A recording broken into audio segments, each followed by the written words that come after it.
अस्सलामुअलैकुम। उम्मीद है कि आप सब लोग बिल्कुल खैरियत से होंगे। मालूमाती वीडियोस का सिलसिला और एक नई मालूमात के साथ आज फिर आपकी खिदमत में हाज़िर हैं। आप एक मोटरसाइकिल जब चलाते हैं या ख़रीदते हैं तो पहला सवाल होता है कि वो मोटरसाइकिल कितने सीसी की है। अब सीसी का लफ्ज़ ऐसा है कि आम तौर पे वो लोग जो कि 70 सीसी इस्तेमाल करते हैं, 100 सीसी, 110, इसके अलावा 1 to 5 सीसी और इससे बड़ी ताकत की मोटरसाइकिलें भी 150 सीसी से 300 सीसी तक आजकल बहुत ज़्यादा लोग इस्तेमाल करते हैं। तो बुनियादी तौर पे ये जो यूनिट है सीसी, इसको हम समझने की और समझाने की कोशिश करेंगे। और ये ऐसा नहीं है कि सिर्फ मोटरसाइकिलों में, बल्कि आप जब गाड़ी ख़रीदते हैं तो वो भी 800 सीसी, 1000 सीसी, फिर 1300, 1800, 1600, 2000 सीसी और इससे ज़्यादा आपको इंजन की कैपेसिटी की गाड़ियाँ मिलती हैं। बुनियादी तौर पे ये जो सीसी है, ये क्यूबिक सेंटीमीटर का मुख़फ़्फ़फ़ है। अब क्यूबिक सेंटीमीटर से यूँ समझ लें कि एक इंजन में एक सिलेंडर होता है। जैसे ही उस सिलेंडर को हम फ्यूल, वो चाहे पेट्रोल हो या डीज़ल हो, उसकी ताकत फ़राहम करते हैं तो वो सिलेंडर चलता है। फ्यूल के जलने से वो ताकत प्रोड्यूस करता है। तो वो कितनी ताकत प्रोड्यूस करेगा, उसकी कैपेसिटी के लिए ये सीसी का लफ्ज़ इस्तेमाल किया जाता है, जो कि क्यूबिक सेंटीमीटर है।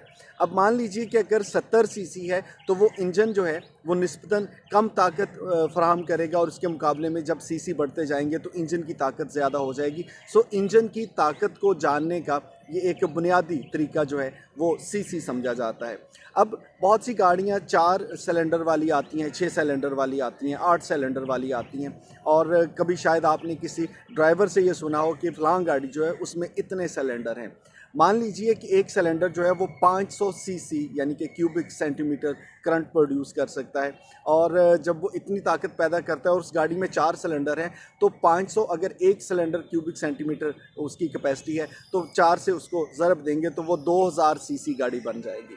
इसके साथ एक और लफ्ज़ है जो कि आम तौर पे लोग सुनते हैं, हॉर्स पावर।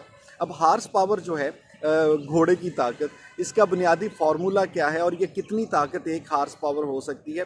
वैसे तो इसके बहुत से जिसको कहते हैं न्यूमेरिकल फार्मूलाज हैं इसको समझने के लिए फ़िज़िक्स की ज़ुबान में, लेकिन चूँकि हम कोशिश करते हैं कि बिल्कुल सादा लफ्ज़ों में आपको समझाएं, तो सादा लफ्ज़ों में ये समझ लें कि अगर 75 किलो, 2 मन से थोड़ा कम, 75 किलो का वज़न हो और उसको आपने 1 मीटर तक ऊपर उठाना हो और 1 सेकंड में अगर उसको उठाना हो तो उसके लिए जितनी तवानाई या ताकत दरकार होगी वो 1 हॉर्स पावर होगी। अब हॉर्स पावर से ये भी अंदाज़ा लगा लें, ये बुनियादी तौर पे यूनिट जो था, चूँकि पुराने ज़माने में घोड़े इस्तेमाल होते थे ताकत के लिए, तो उस ज़माने में इसको हॉर्स पावर किसी भी इंजन की ताकत को आपने जानने के लिए लफ्ज़ इस्तेमाल करना शुरू किया। लेकिन एक ये भी बात बता दें कि अमूमी तौर पर किसी एक घोड़े की ताकत जो है वो कितनी होगी, तो समझा तो यही जाता है कि 1 हॉर्स है तो 1 हॉर्स पावर उसकी ताकत होगी। लेकिन टेक्निकली एक घोड़े की जितनी ताकत किसी चीज़ को खींचने में सर्फ होती है, समझा जाता है कि मुख्तसर वक्त के लिए, क्योंकि जब वो ज़्यादा दुरानी के लिए घोड़ा भागेगा या ताकत लगाएगा तो वो कुछ कम हो जाएगी, लेकिन एक घोड़े में 13 हॉर्स पावर तक की ताकत हो सकती है। 75 किलो का वज़न अगर आप उसको 1 सेकंड में 1 मीटर तक ऊपर उठाएं, उसके लिए जितनी तवानाई दरकार है वो हॉर्स पावर है। लेकिन इस हॉर्स पावर के साथ एक टार्क भी होता है जो कि इंजन प्रोड्यूस करता है।